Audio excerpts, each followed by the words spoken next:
Media ng gabi bago ko tapos nung matapos na papasok ako ng Muntinlupa, sobrang traffic naman mga boss.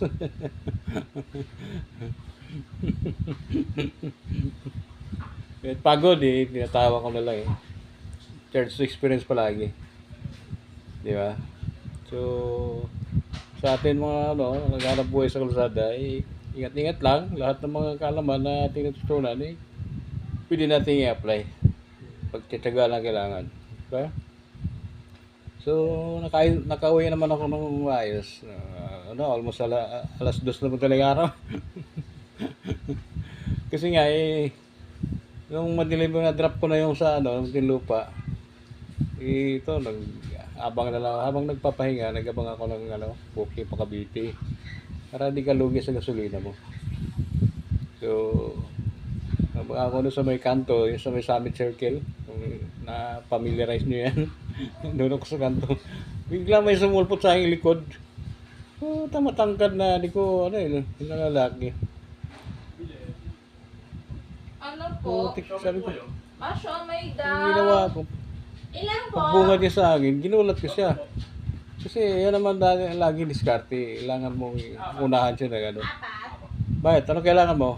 Gano'n kagabungad gusto niya. May problema ka ba? Parang kumbaga unahan mo na yung sindakin mo na. Para at least kung ano yung plano niya sa'yo, kumbaga magbago siya ng ihip ng hangin. Kaya naunahan ko siya ng gulat. Ang tawag doon, gulpi di gulat. Sino ka man, huwag mo ako subukan.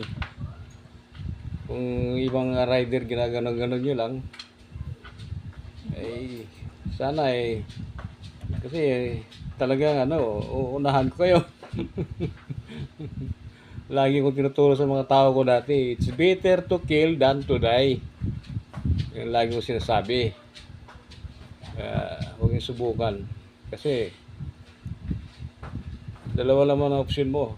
Pwede kang makulong, pwede kang tumakas.